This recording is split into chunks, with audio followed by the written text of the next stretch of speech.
sad that their band broke up, but I understand they're putting together another monstrosity that will probably surpass that. The new group will consist of Ginger Baker, Eric Clapton, and Stevie Winwood, and I think one other guy. I can't remember his name. So it should be pretty swell. Jack Bruce is going to make an album with Felix Pappalardi. Then Ginger Baker really isn't dying. What? Boy, it's fantastic. This reminds me of when I was in high school, there was a rumor went around that Fats Domino was dying of cancer of the throat, and everybody believed it when he made a record called So Long.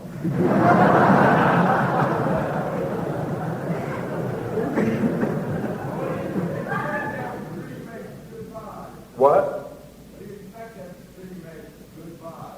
Isn't that strange, the way they would make an album called Goodbye?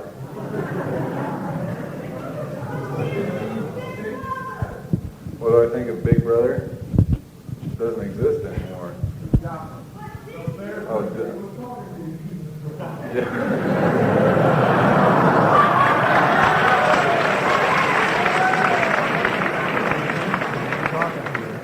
I think he has bad diction.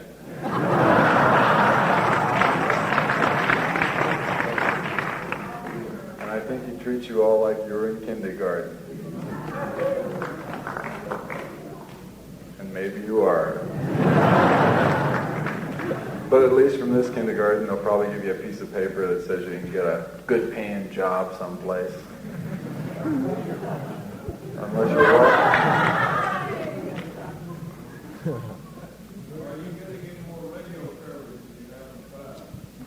Not really. No, because there's an increase in the number of so-called underground radio stations, but all they do is play more and more blues records. So, there's very little room for non-blues material on those stations because the audience would rather listen to something that appeals to their glands. And the AM stations won't touch it because they have some weird people who tell them what to play. What, burnt weenie sandwich? Uncle Meat is going to be a fantasy film, science fiction, musical comedy of sorts. Wait a minute.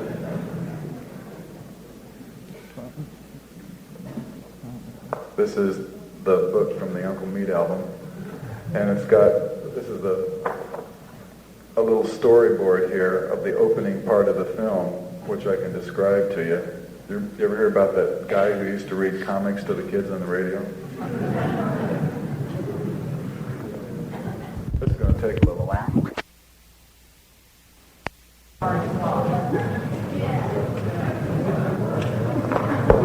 Someone in the audience has asked me why I wear orange socks.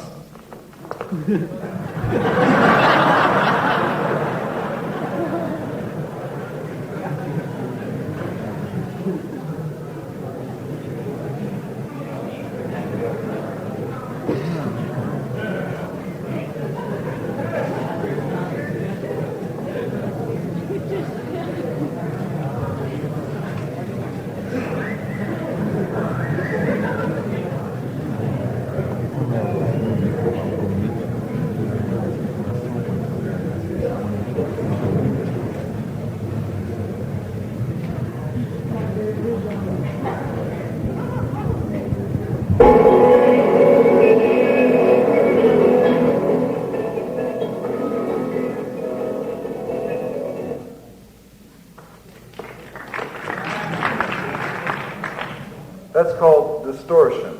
I don't know whether it's going to be possible to really make any sense out of this record, but played on this machine. Skip that.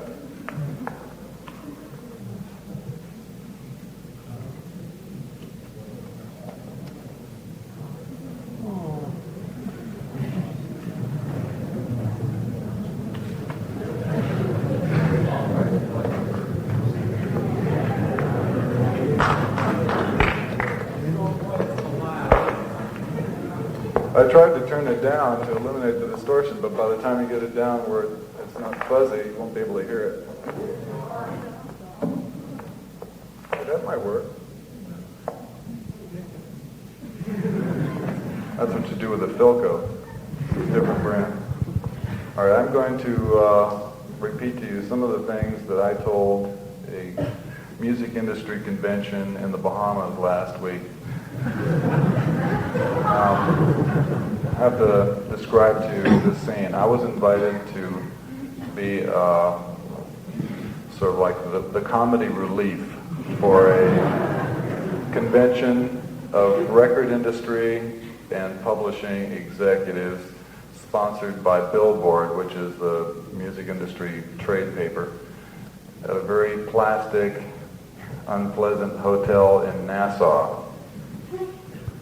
And they thought that after all the other speeches about how to buy and sell copyrights, the problems of piracy in the record industry, and the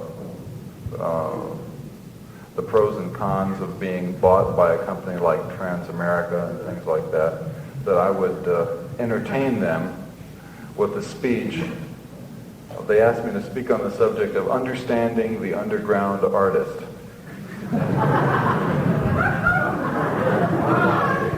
Pretty hot already, huh?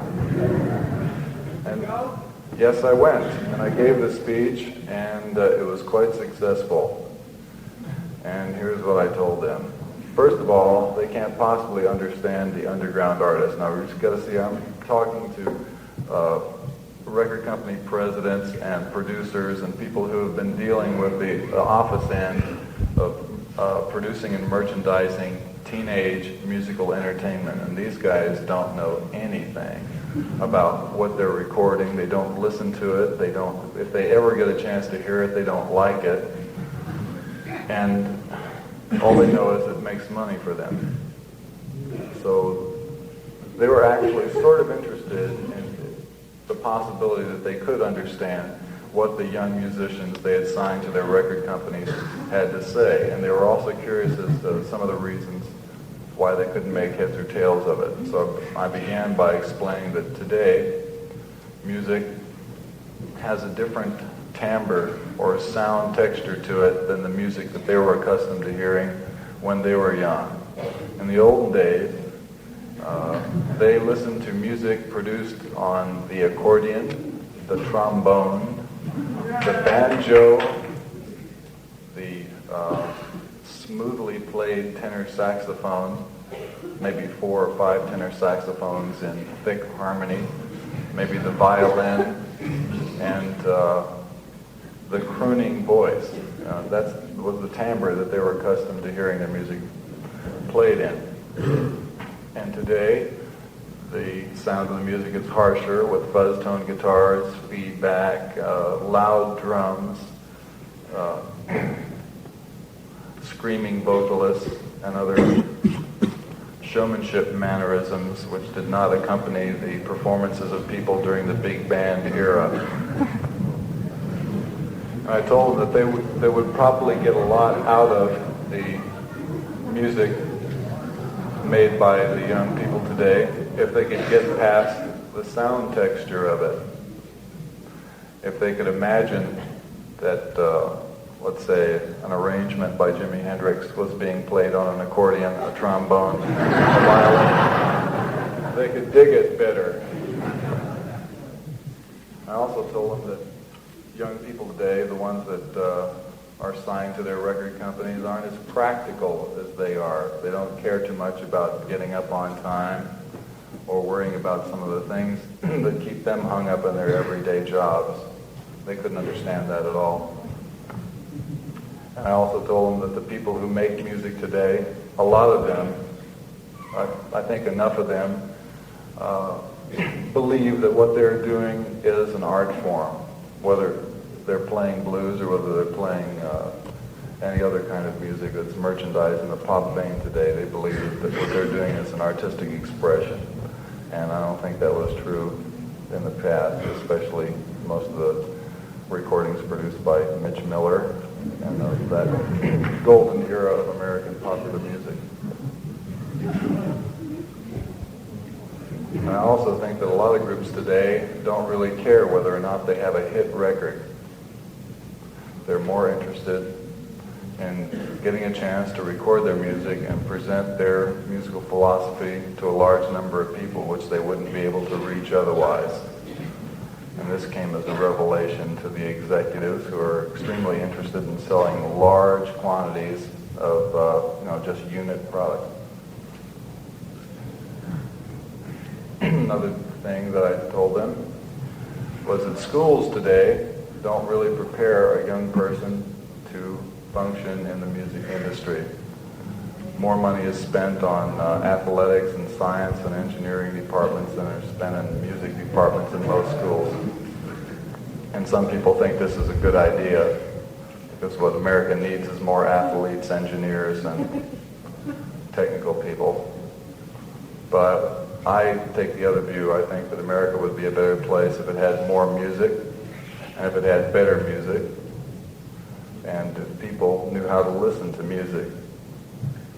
I don't think the audiences that we've played to, at least, show too much sign of hope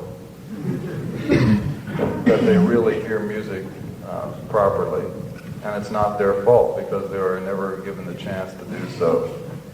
I think that the process of reading music off a page, off a score, should be taught starting in kindergarten. The same as they teach you how to read alphabet and numbers, they should teach you how to read music because it would enrich your musical experience.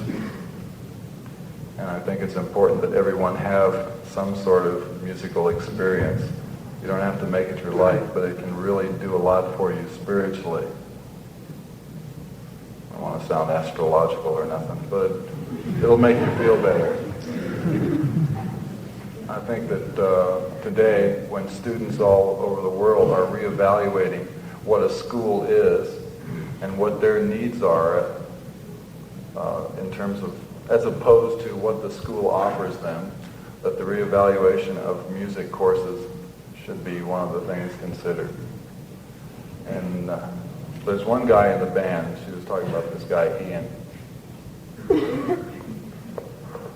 He has the most musical education in the mothers. He has a bachelor's degree from Yale and a master's degree from Berkeley in piano and composition.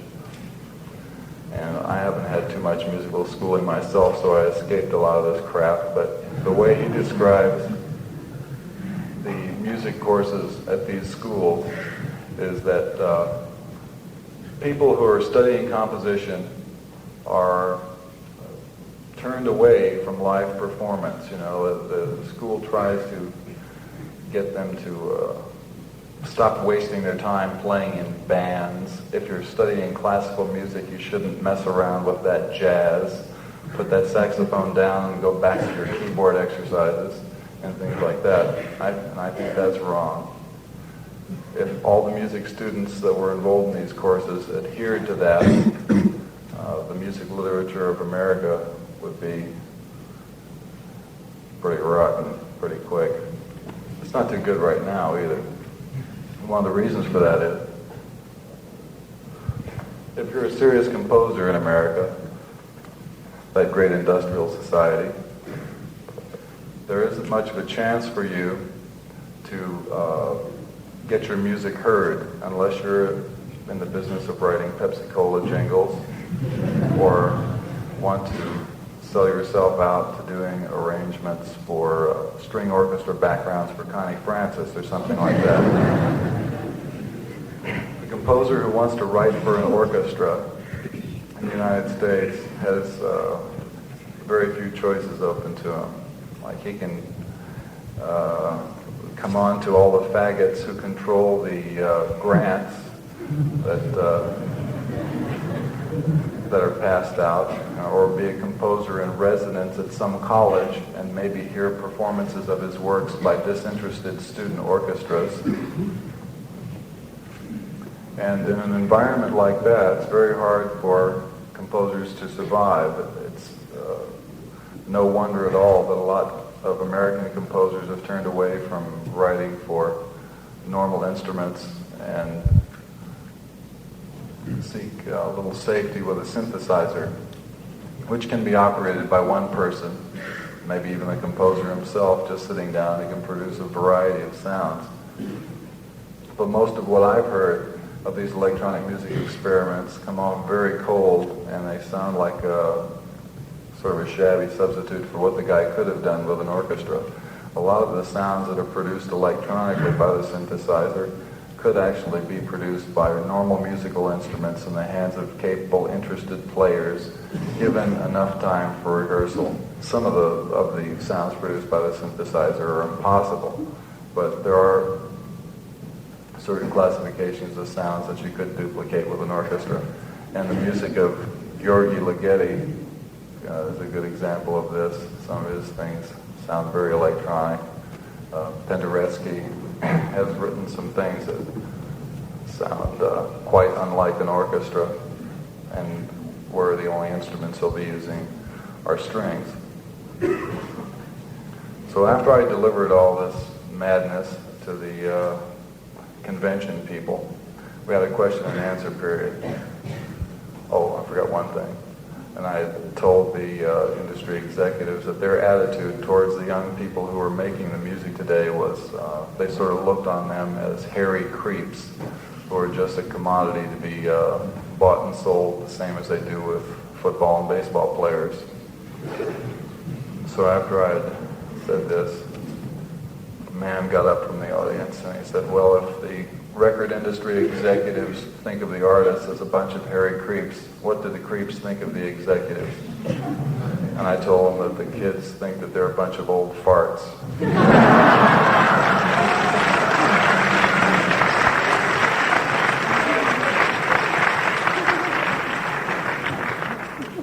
Shortly thereafter, a man arose from the back of the room and wanted to ask a question. The chairman of our little panel discussion, who happened to be the president of Liberty Records, says, will you please stand and introduce yourself? And the man says, my name is, what was his name? Sidney Gordikoff, and I'm the chief old fart at Capitol Records. For the next 2 days of the convention, these old farts were going around hitting each other in the arm going, how you doing, you old fart?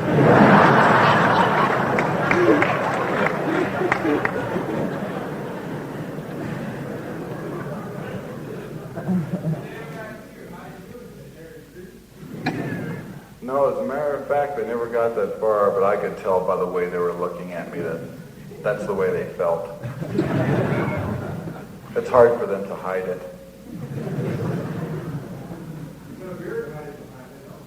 What? Yeah, that is a certain advantage, isn't it? Besides, I would go around watching them lose money in the casino every night. It's pretty hard to act like a big industry executive when some little punk with a sprayed hairdo is raking your money away from you.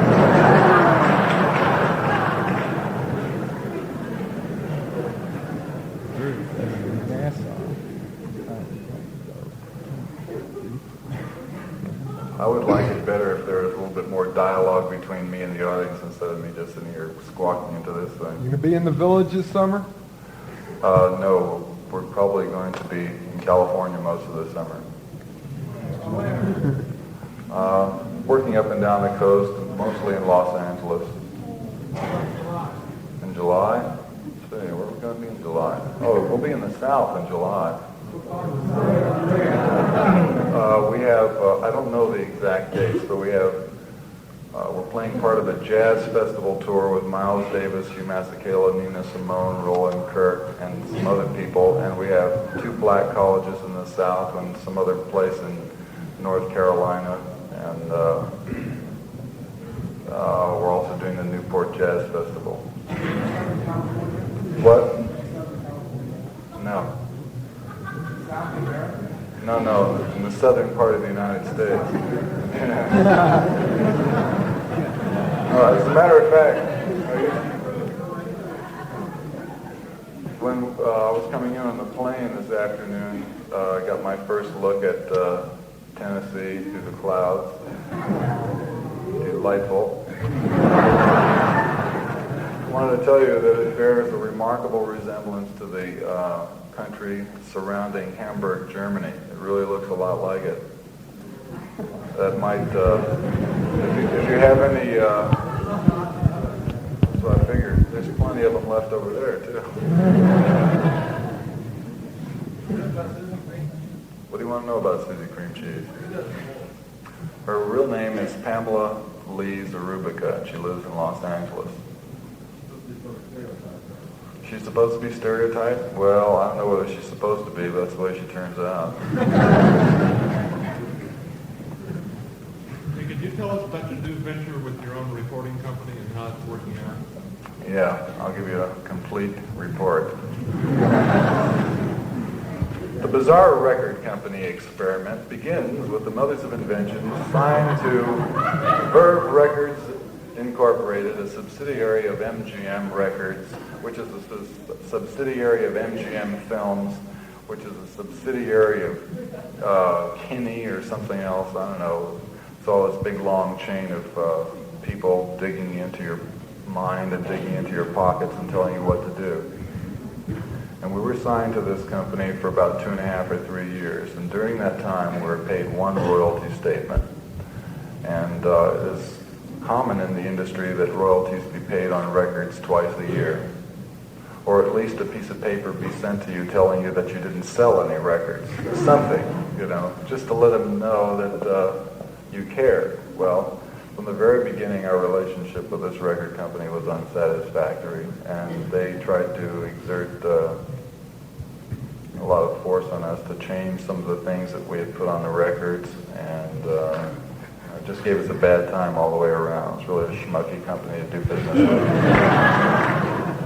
So, toward the end of our stay with Verve Records, we began to get the goods on them, so to speak, about their accounting, and we found out that we weren't the only people who were being cheated out of our money. Excuse me, Mr. Zappa. Yes. I'd like to make an announcement. There'll be no smoking in the auditorium. Those with cigarettes, take them outside, please.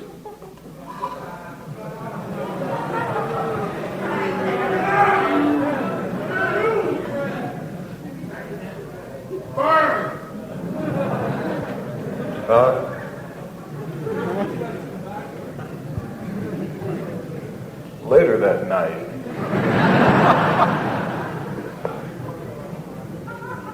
so anyway, And we'll have to clear one of the aisles, please. Tennessee fire law prohibits the aisles and exits being blocked.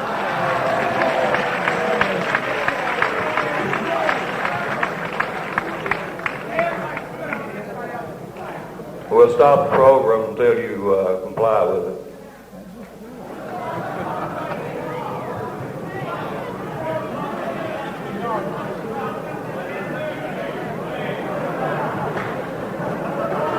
We've got Zappa speechless. I'm having a great deal of difficulty understanding what you're saying. I can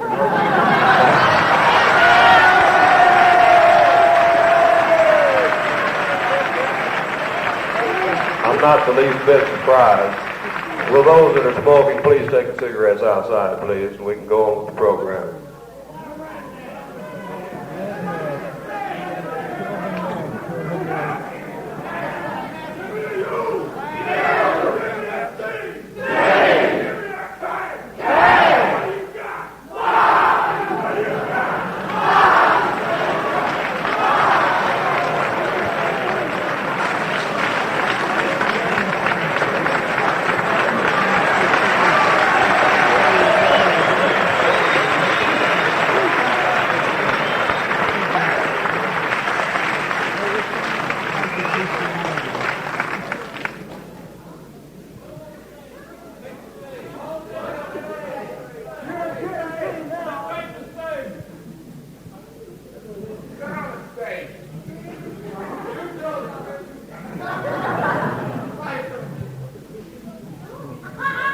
When we last left America,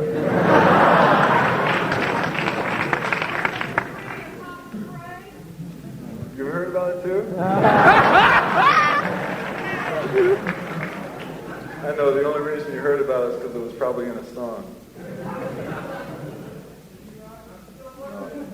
Me too. That's a good place to start looking.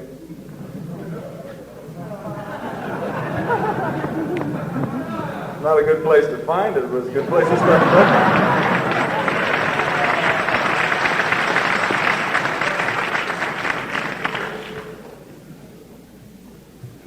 Do you really want me to tell you about that record company?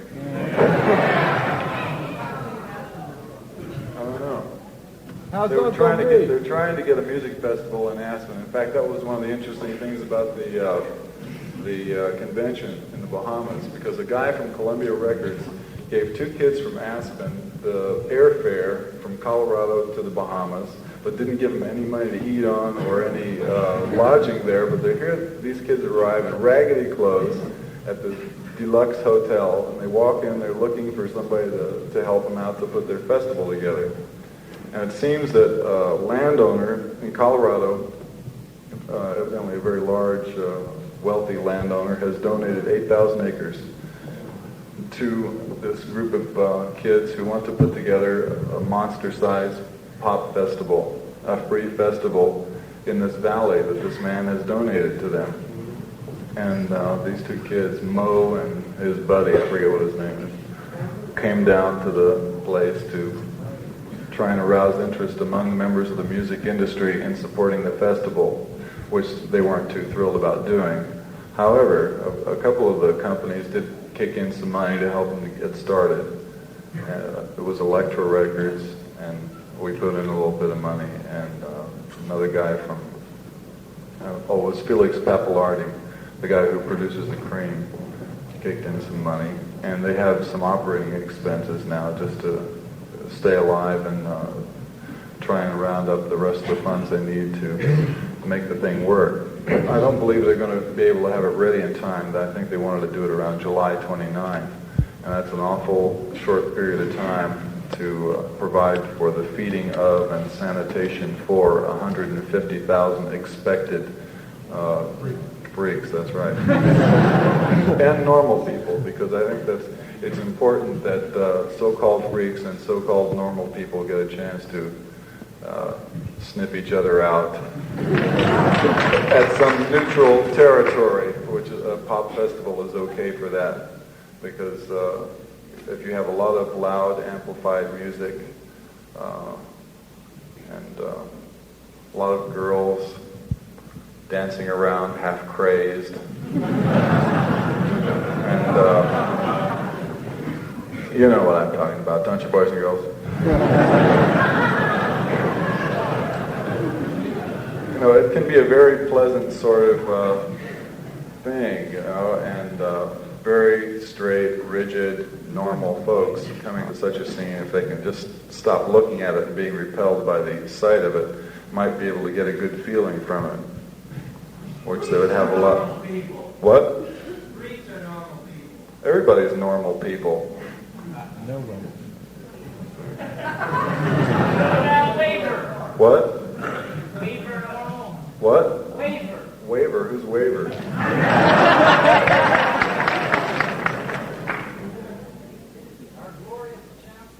You have a glorious chancellor? How fortunate you are. Oh, great.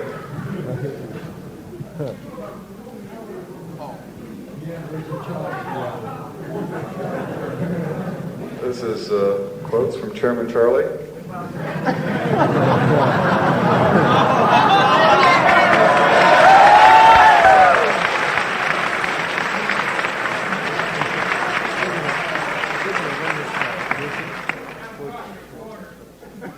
I'll be happy to pay for it. If you just step forward. Am I supposed to read to you from this book?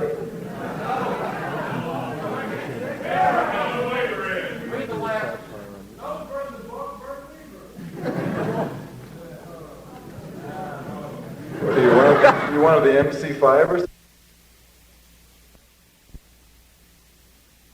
Solution concept. you people want to change anything, if you want to win your little puny revolution, here's the way you got to do it.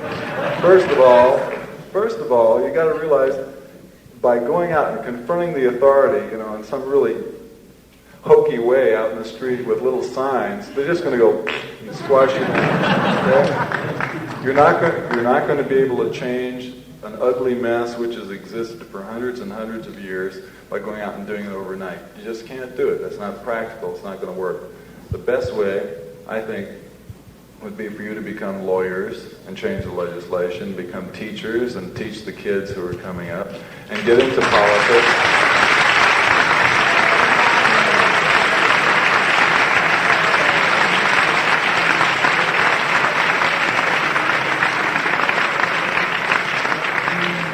And I can understand where that would make a lot of you go boo and hiss, because it's not glamorous, it's not colorful, it's not daring, and it's not romantic. It lacks all of the charm of revolutionaries with long hair, beards, and dirty clothes going out on the street and saying shit, piss, fuck, and go get the pigs.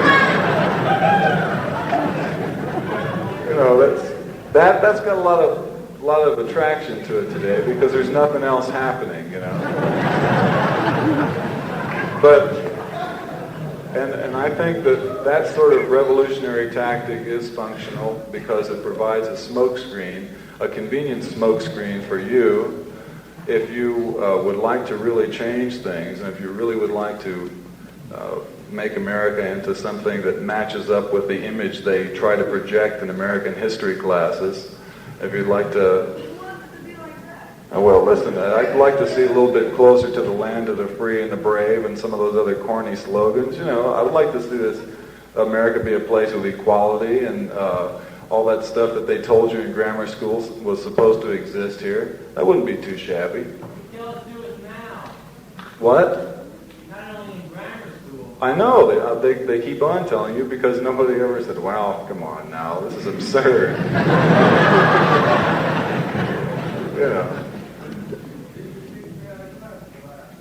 Well, they kicked me out of a few classes for it too. But that don't stop you from working. What? Well, do you think you're going to sell out? Are you afraid of trying?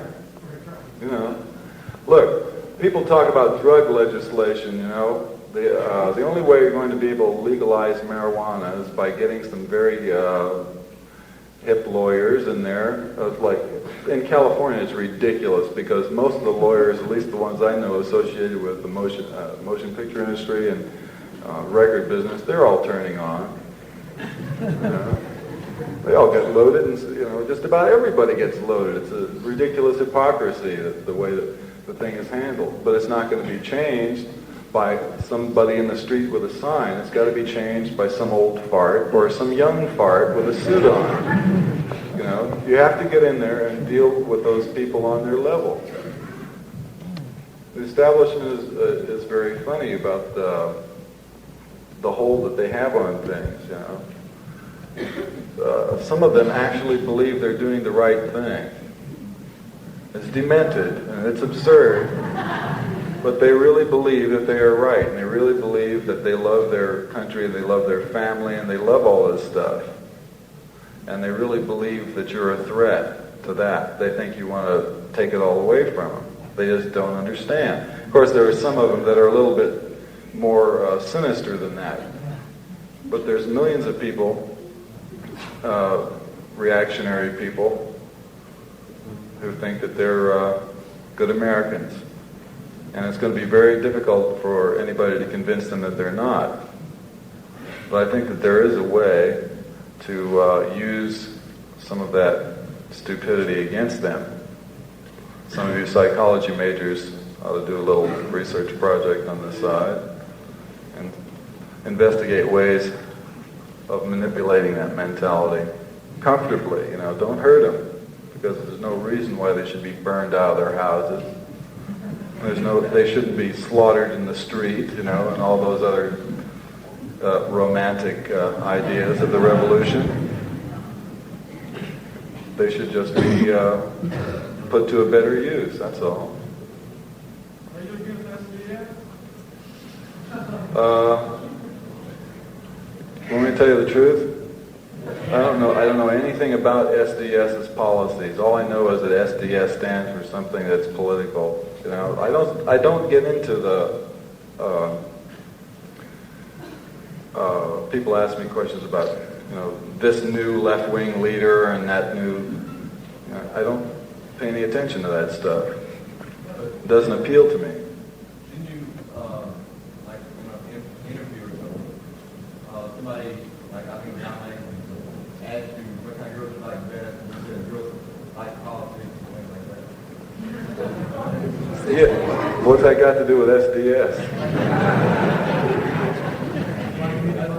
Yes, I like peanut butter. What? Crunchy or smooth? No, I think I go both ways.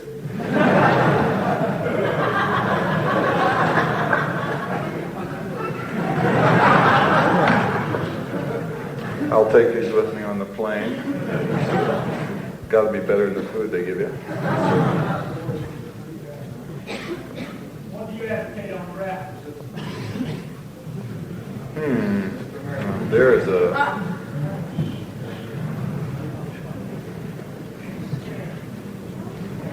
I think that there is if you can find a way to get out, get out. That's the best thing. But there's a thing that's better, that's harder, okay? Let's say you're really a revolutionary, you know, and you really hate the industrial military complex. Do you think you're going to be effective in altering it externally? I don't believe so. I think that if everybody in this room who had the aptitude joined ROTC and got in and became tomorrow's officers, that it would make a vast difference in the way the industrial military complex is run.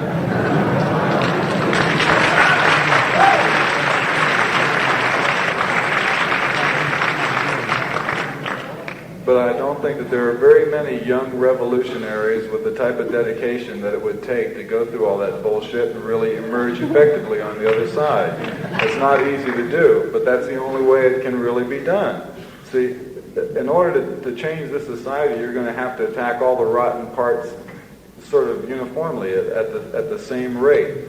There's got to be a lot of kids flood into ROTC, get into the military, and start doing some work on it. And don't wait till they draft you. And there's got to be people get into law, because today law is like it's a joke, you know. It's just lawyers go into that field because they know they can earn a pretty good living from doing some ridiculous work. And no, I'm not going to forget the police force. I think that kids should join the police force. I think you should do everything that your parents did, only do it right.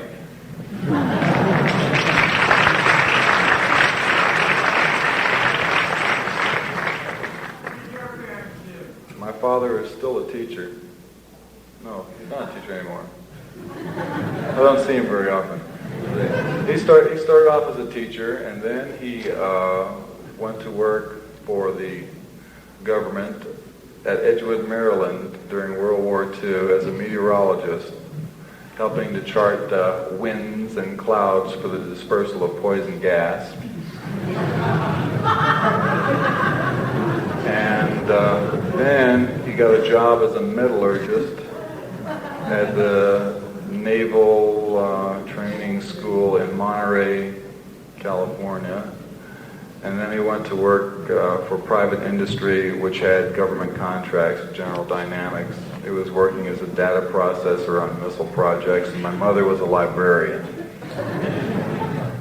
What did you do before you became a mother? I had a recording studio in Cucamonga, California. Hey, we're trying to run a guy here for SGA named Jimmy Bankster, and the beacon won't give him any any coverage. Is that what happens when you go through the system? That's what happens when you're black in Tennessee. That's right.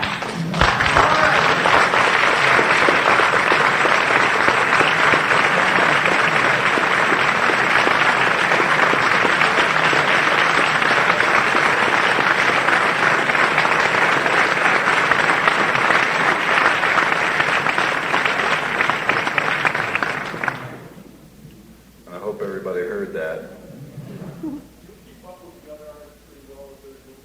Well, normally what I do is I get a chance to see a little bit of their show when we work with them, but I don't buy a lot of other groups' records. I understood from a person in California that Jeff Beck and John Mayle were setting up a recording studio there to be used by good bands, but unknown bands to help them get started.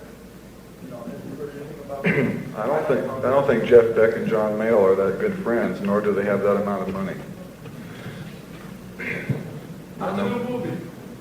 Well, I'll tell you, I was going to have a film to show you tonight, but we ran into a little problem. It's still in the lab in Los Angeles.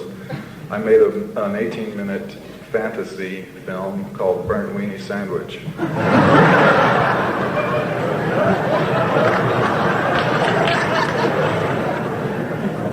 This film was made for the National Educational Television Network at their request, and will be screened for the first time in San Francisco on the 31st of this month. And who knows, it might even dribble down here. Do you have educational TV here? It's possible, doubtful, but it's possible. Yes, my daughter's name is Moon Unit. And I have another one due in August. And if it's a girl, her name will be Trophy. And if it's a boy, his name will be Nylon Argosy.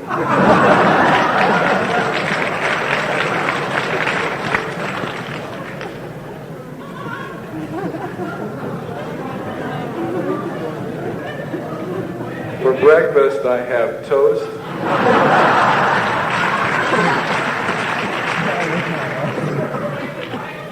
What do I think of Nixon?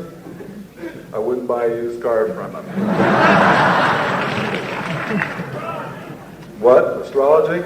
I think it's valid, but it's not too swift as practiced by the people that I seen practicing it.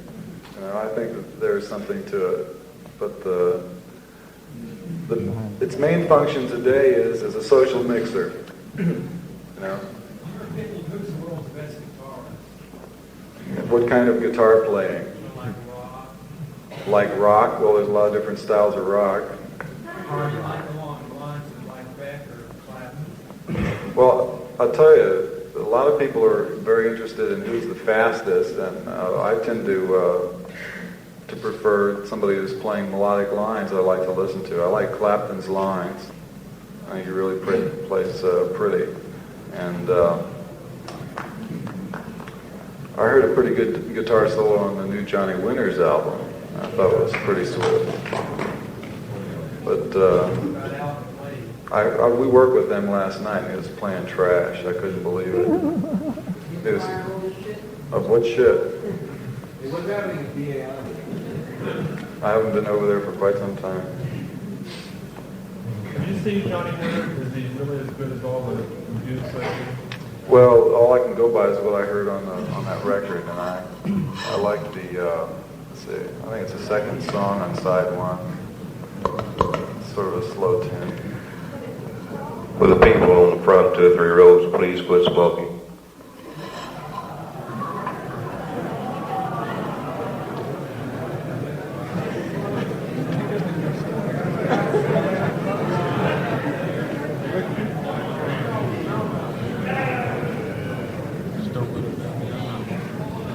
Aren't you guys glad you went to college? How much is for the mafia What? in your industry? In the music industry? About as much as there is every place else in the country. You know, like people might have the idea that mafia activities center only around showbiz and motion pictures and records and stuff like that, but the Mothers of Invention? Is that what you said? I can't hear you. Yeah, that's a big place for them. And I don't imagine they have too much trouble getting into the White House either. What do you think of Biff Rose? Who's Biff Rose?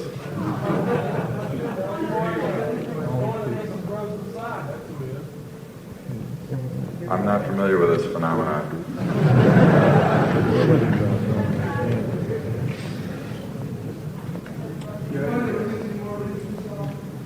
I can't hear you.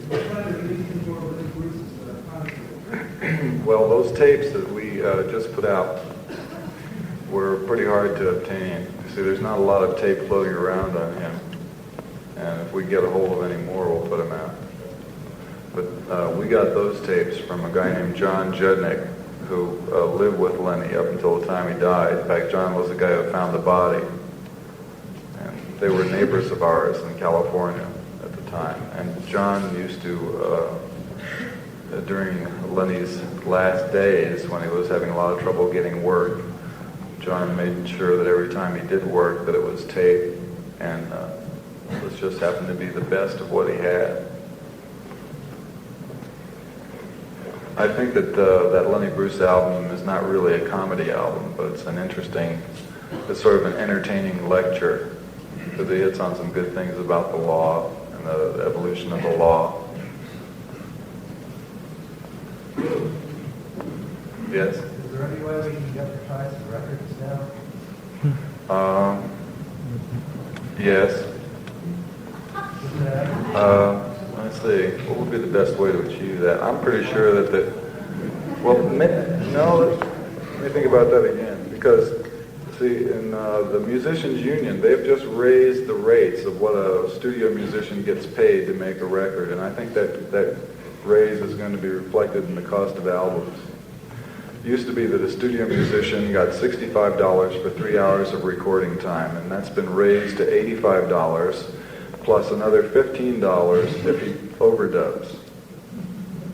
And also, you're only allowed, according to the union rules, to record 4 songs within that 3-hour period.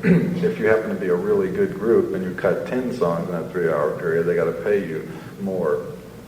You got to pay you 2.5 times more. What do you think of hero worship? Oh, I think that it's stupid. What was the question? He says, what do you think of hero worship? What do you think of John Lennon and the Beatles in general? I think that they're a very interesting sociological and commercial phenomenon. And some of their music is entertaining. But I like the Rolling Stones better.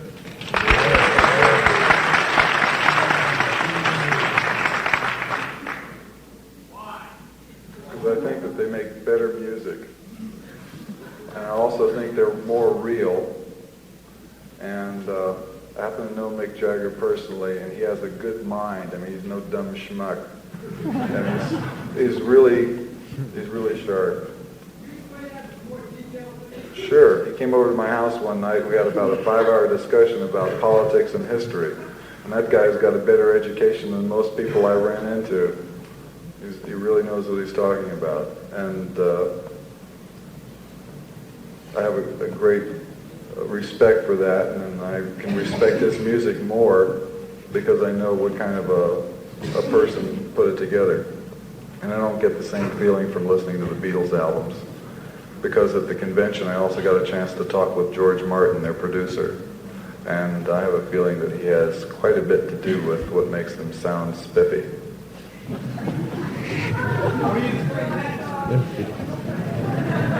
What?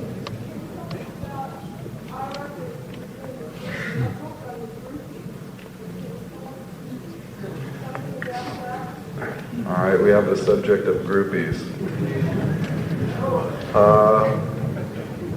I'm trying to put together a book called The Groupie Papers, which will consist of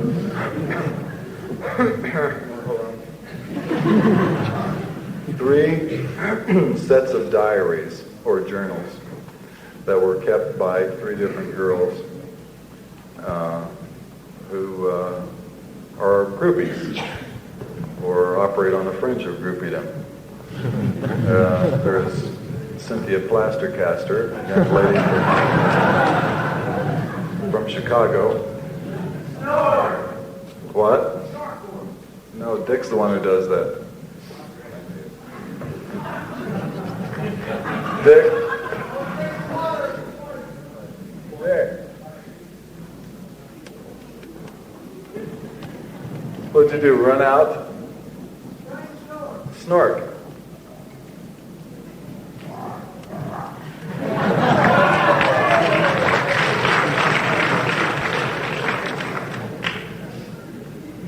That is Dick Barber, the road manager of the Mothers of Invention. He was a 4th grade school teacher who quit to go on the road with us and to come to Tennessee to make that noise for somebody who wanted to hear it. Okay, about the groupies. Cynthia Plastercaster, aside from having a very peculiar sort of hobby, is an excellent writer. She really writes an interesting journal, and she has a very detailed account of her development through puberty and up to young ladyhood. She's about 21 now, and she has vivid accounts of all these experiences in and around the rock and roll music business. Now, Cynthia Plastercaster, for those of you who are not familiar with her work, is a young sculptress from Chicago. With the aid of this preparation that some of you might have gone to the dentist and had impressions made of your teeth in order to have gold crowns made, the dentist sticks this reddish goo in your mouth called alginates, which it's a molding impression material. And Cynthia Plastercaster uses this reddish goo in a vase to capture live in person vivid and accurately detailed impressions of the sexual organs of popular musicians.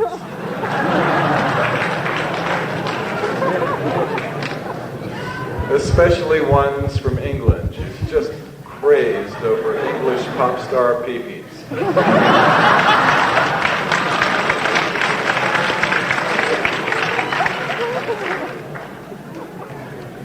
And will go to great lengths to achieve these.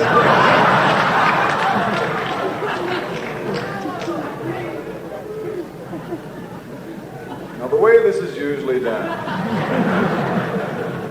Cynthia and her partner, her former partner was Diane. She quit the team to become a speed freak in love. Would go out and find out where Group X was staying, what hotel they were at.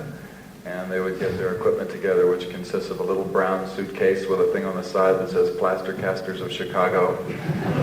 And in this suitcase, they have the casting vase, the alginates, the plaster of Paris, the mixing bowl, the spoons, and then in a brown paper bag that the other girl carries is a shoebox. And in the shoebox is a collection of their past castings, which they will show to the prospective casting victim to, just to give them a rough idea of A, that they've been doing this for a while, got their chops up, and B, what you're up against.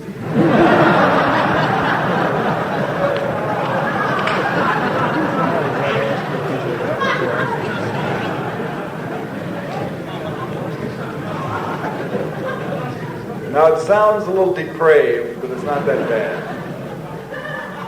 Cynthia is a very refined IBM key punch operator by day, but by night, in her white smock, she actually wears a white smock on these operations. She has become internationally famous as a Plastercaster. And in fact, a number of other people have tried to do plaster casting to capitalize on her thing, and I've heard that there's just no substitute for the genuine article.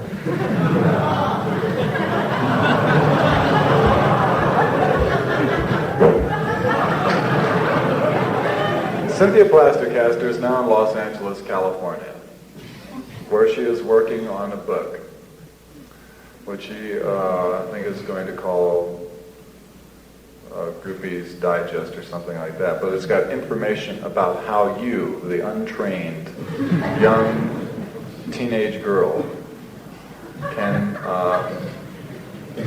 win the love of your favorite teen idol.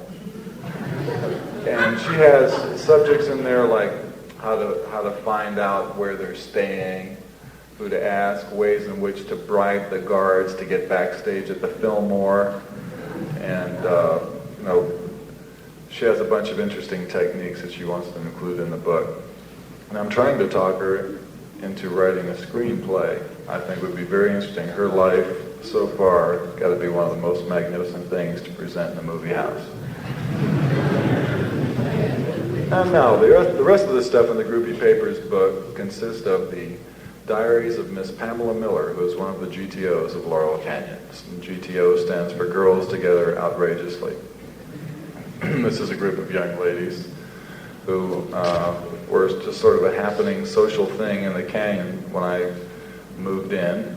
And I suggested that they could spread their fantastic way of life to a wider audience if they would write some songs and express their views musically. I would record them and try and help people see what it was they were doing that was so spectacular, which is very hard to describe. These girls are a little weird, and their album should be coming out soon. They requested that the title of their album be Permanent Damage. Now, Miss Pamela is 19 years old, and she has been keeping diaries since she was 8, and her diaries are very interesting, and they're included in the Groupie Papers book. And also Miss Lucy, who's been keeping diaries since she was about 13, and she's 22 now. And she walked into the house the other day with a box like that, full of journals that were kept on all of her school notebooks in high school, and just fantastic documents of the early rock and roll days when she was on a television program in Philadelphia with Jerry Blavat. Used to be one of the regulars, sort of an American Bandstand type operation. And it's just some interesting sociological stuff. And then I was going to write a small amount of editorial commentary prior to each one of the diaries included in the book. Probably come up with a fat item like that we can sell next to those corny novels that the housewives buy. Maybe something to take with you on the bus. I think that I don't like his music very much. I think he's got a perfect right to do whatever he wants with what's hanging between his legs. And also, I can give you a little background information on what happened in Miami. It is my understanding, I heard this through their management, that one of the reasons that incident occurred in Miami and something that was not published in Rolling Stone or any of the other mediums that covered the event was that the promoter of the job tried to chisel them out of $25,000, and this error was discovered right before he went on stage, and evidently he got very mad about this and went on stage and only played one song. And I also heard that he never took his thing out of his pants, he just stuck his hand in his pants or something like that. And it's very easy for stories like this to get blown out of proportion. It's quite possible that he didn't expose himself on stage in Miami because he was playing to a huge audience, you know.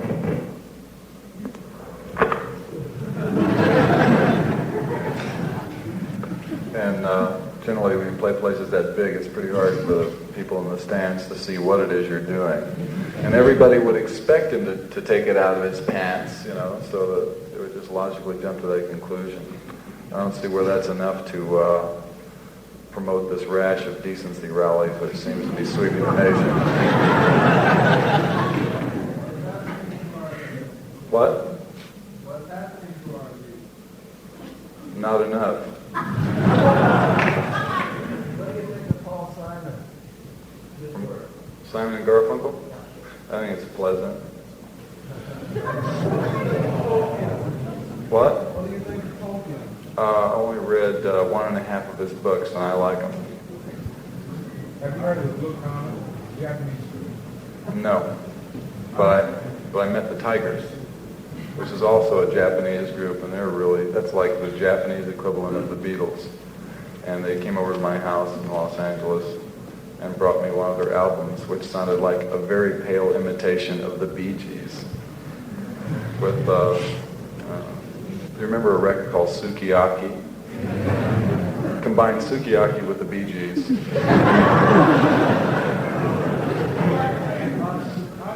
Add milk.